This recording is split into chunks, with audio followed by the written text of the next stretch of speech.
에코프로비엠은 경기민감주로서 시총 10조 8천억여 원 규모의 양극재 및 전구체 등 기타 부문 사업을 하는 코스닥 상장사입니다. 멘보사입니다. 물가 상승에 따른 미국과 영국의 금리 인상이 결정되었습니다. 이러한 결정이 일각에서는 너무 경직되어 있는 결정이라고 하는 것에 저 또한 동의 의사를 더합니다. 미국 고용시장의 강력한 시그널에도 중앙은행의 결정이 옳았는지는 심도 있게 두고 볼 부분입니다. 그럼 눈을 크게 뜨고 저번 주 성과 볼까요?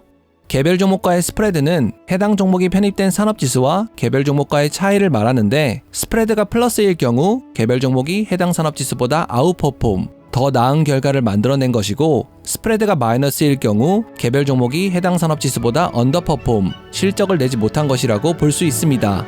개별 종목의 수익률은 상승했으나 스프레드가 마이너스일 경우 개별 종목의 성과가 지수 대비 높지 않다고 해석할 수 있습니다. 그 이유로 지수가 개별 종목보다 더 상승하여서 개별 종목이 갈 길이 더 먼 것으로 볼 수 있겠습니다. 저번 주 종목은요, 서울가스가 마이너스 스프레드를 달성했습니다. 이번 주 종목은요, 에코프로비엠, 전기제품 산업, 시가총액 10조 8천억여 원, 코스닥 1위. 제 생각에는요, 리튬 이온 전지 관련해서 찾아보다가 코발트 사용을 줄이는 신기한 업체가 있어서 찾아보게 되었고, 늘어나는 영업이익과 영업자산 투자 대비 줄어드는 잉여 현금 흐름에 현금 흐름 측면에서 소극적이며, 나아지는 현금 전환 주기와 늘어나는 자기자본 이익률 대비 들쑥날쑥 부채 비율이 아쉽다고 생각합니다. 규모를 키우기 위한 유무상 증자, 꾸준히 상승하는 매출액과 영업이익, 더불어 영업자산의 탄탄한 투자에서 평균 자기자본 증가까지 좋은 요소들이 많지만, 규모를 키우기 위해 발생할 수밖에 없는 감가상각비 대비 자산투자 금액 비율의 저조와 잉여 현금 흐름의 급격한 악화는 현금 흐름 측면에서 유리하지 않고 부채 비율에 들쑥날쑥한 것이 아쉬운데요. 어떤지 한번 볼까요? 싱싱한 구독과 좋아요 왔어요. 에코프로비엠은 경기민감주로서 양극재 및 전구체 등 부문 외 한 개의 단일 부문 사업을 하고 있는 회사이며, 총 연결 대상 회사는 4개사이고 주요 종속 회사는 1개사입니다. 동사는 2016년 5월에 에코프로에서 물적 분할되어 신설되었고, 2019년 3월 코스닥 시장에 상장한 중견기업에 해당합니다. 동사는 2022년 6월 한국신용평가정보의 정기평가에서 무보증 사채 트리플 B 플러스 등급을 받았으며, 이는 원리금 지급 확실성은 인정되지만 장래 환경 변화로 원리금 지급 확실성이 저하될 가능성이 있다고 볼 수 있습니다. 회사의 주식이 얼마나 발행됐고 유통되는지, 결국에 내가 몇 주나 사고 팔 수 있는지가 중요합니다. 2022년 6월 30일 기준으로 동사는 보통주만 있고 발행 주식의 총수는 9,800만여 주입니다.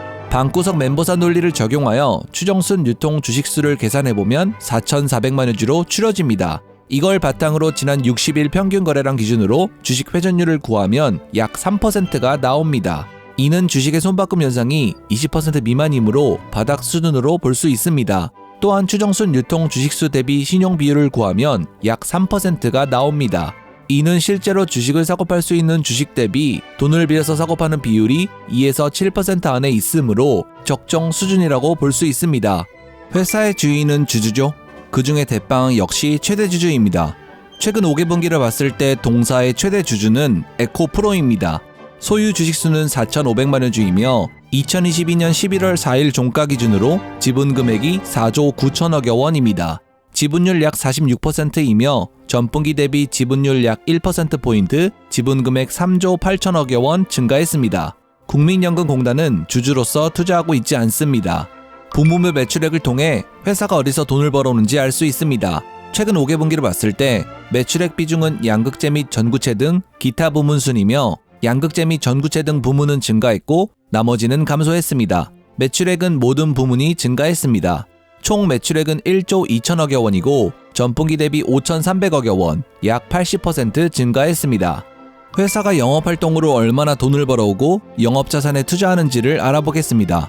최근 5개 분기를 봤을 때 영업이익률은 약 9%, 전분기 대비 약 3%포인트 증가했습니다. 영업이익은 1,000억여 원이고 전분기 대비 600억여 원, 약 150% 증가했습니다. 그 돈으로 영업활동을 위한 유무형 자산에 투자하고 얼마나 현금이 남는지를 알 수 있는 잉여 현금 흐름은 현금을 4,900억여 원 확보하지 못한 상황이고 전분기 대비 2,700억여 원, 약 120% 감소했습니다. 100% 이상 높은 양수일수록 현금 흐름 측면에서 유리하고 감가상각비 한도 내에서 새로운 투자를 얼마나 안정적으로 하고 있는지 알 수 있는 감가상각비 대비 자산투자 금액 비율은 약 18%로 전분기 대비 약 7%포인트 감소했습니다. 종합적으로 봤을 때 현금 흐름 측면에서 일시적으로 유리하지 않은 상황이라고 볼 수 있습니다. 그 이유로는 영업이익률은 어느 정도 일정하고 영업자산 투자가 적극적이지만 잉여 현금 흐름은 치명적으로 감소하고 있으며 감가상각비 대비 현금 흐름 측면에서도 유리하지 않기 때문입니다. 회사의 원재료와 재고에 지출된 현금이 제품 또는 서비스 판매를 통해 얼마나 빨리 회사로 돌아오는지 알아보겠습니다. 최근 5년을 봤을 때 짧을수록 현금 유동성이 좋다고 보는 현금 전환 주기는 약 80일이며 전년 대비 약 3일, 약 3% 감소했습니다. 짧을수록 현금이 묶여있지 않아 좋다고 보는 재고 재산 회전일과 매출 채권 회전일이 각각 약 70일로 감소, 40일로 증가했고 길수록 현금 유동성이 좋다고 보는 매입 채무 회전일이 약 30일로 증가했습니다. 종합적으로 봤을 때 현금 규모와 흐름이 어느 정도 좋아졌다고 볼 수 있습니다. 그 이유로는 재고가 판매까지 걸리는 시간이 감소하고 원재료 대금을 서둘러 지급하지 않아도 되기 때문에 좋아졌지만 제품 판매나 서비스를 제공하고 대금을 회수하는 시간이 급격히 늘어났기 때문에 안 좋아졌습니다. 회사의 자본 대비 이익률과 부채 비율이 얼마이며 자본금은 얼마이고 만일에 대비해 이익준비금을 얼마나 적립했고 주주에게 현금 또는 주식 배당을 하는지 알아보겠습니다. 최근 5년을 봤을 때 자기자본 이익률은 약 20%이고 전년 대비 8%포인트 증가했습니다. 부채 비율은 약 110%이고 전년 대비 약 36%포인트 증가했습니다. 자본금은 120억여 원이고 전년 대비 9억여 원, 약 9% 증가했습니다. 이익준비금이라 부르며 자본금을 초과하지 않을 경우 배당금의 10% 이상을 적립해야 하는 법정 적립금은 10억여 원 쌓였고 전년 대비 9억여 원, 약 310% 증가했습니다.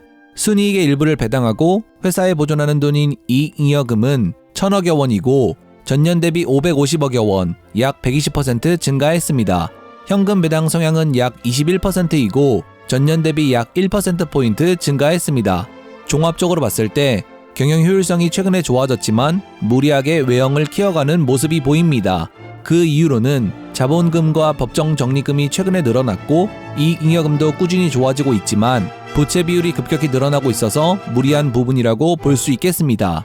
그럼에도 불구하고 동사는 다른 회사채 3년 수익 또는 국고채 3년 수익보다 각각 9배, 14배로 수익률이 좋아 투자에 도움이 될 수도 있을 것입니다.